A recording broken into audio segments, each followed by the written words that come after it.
Voilà, donc je vais commencer ma revue de la poche à eau Source WXP 3 litres. C'est une poche à eau que je trouve vraiment très pratique et je vais expliquer pourquoi. Donc je l'ai eu pour une trentaine d'euros sur le site internet USMC Pro, qui a changé de nom. Maintenant ça s'appelle Wellkit, je crois. Donc j'ai acheté cette poche à eau, pourquoi? Parce que je voulais une poche à eau qui soit très costaud. Une poche à eau qui a eu de bonnes critiques de la part des utilisateurs. Et j'avais pas beaucoup de sous à y mettre. Donc j'étais parti pour une poche à eau d'1 litre. Et puis en suivant les recommandations d'utilisateurs de poche à eau sur le forum, il vaut mieux partir sur une poche d'une grande contenance et la remplir qu'à 1 litre, que sur une petite poche d'1 litre et s'apercevoir que finalement ça fait pas assez. Donc cette poche est constituée d'une enveloppe qui est très résistante. L'autre jour j'étais venu me faire une petite sortie, il faisait un peu nuageux, puis finalement au bout de quelques heures l'orage a commencé à gronder, la foudre est tombée pas très loin. Du coup j'ai pris mes jambes à mon cou, j'ai remballé tout mon matos dans mon sac, c'était pas mon sac Alice, donc il a fallu que je range tant bien que mal à l'intérieur. J'ai mis la poche à eau sur le dessus juste avant de rabattre le couvercle du sac à dos. La poche à eau c'est vautré royalement d'une hauteur d'environ 1,80 m par terre, donc sur ce type de sol. Et elle a eu aucun problème, puisque depuis, je m'en suis servi. Donc quelques petites rayures sur le couvercle en plastique, mais la poche ne fuit pas et rien n'est cassé. Alors la poche est constituée de 2 ouvertures. La première ouverture, c'est ce capuchon, donc un capuchon avec un goulot bien large qui rappelle ceux des gourdes Nalgene. Et pour l'anecdote, le capuchon de Nalgene peut s'adapter sur le pas de vis de la source de la poche à eau source. Je ne sais pas si l'étanchéité sera parfaite, mais j'ai fait quelques essais, ça s'adapte. Ensuite, on a un deuxième anneau ici, monté sur un pas de vis, qui permet de désolidariser le capuchon de la poche.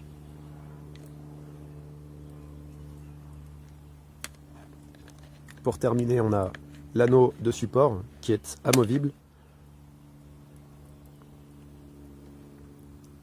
Moi j'aime bien le laisser parce que du coup je peux mettre la poche à eau dans la poche radio de mon sac Alice ou dans le sac de rando de ma femme.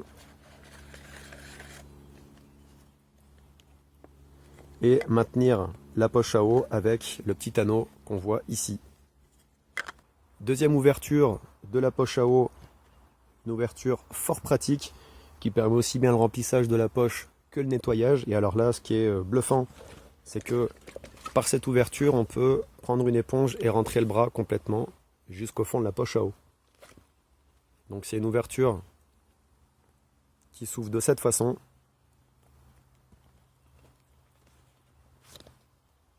Très pratique, très facile. Et là, la poche est ouverte. Donc c'est un pli, comme on peut le voir sur les sacs à dos étanches. Et ensuite on vient faire glisser une réglette qui sert de capuchon, qui sert de fermeture sur le dessus.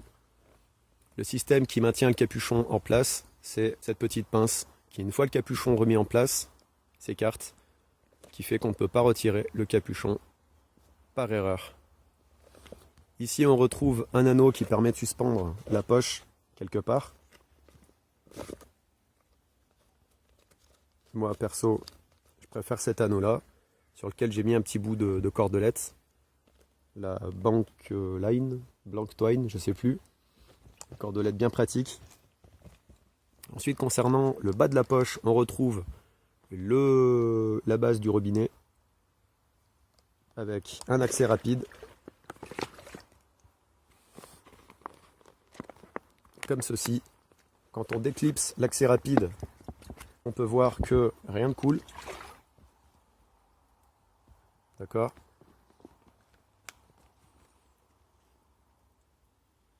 aucune fuite. Donc vraiment du bon matos. Ensuite pour la deuxième partie du test, je vais raccrocher la poche.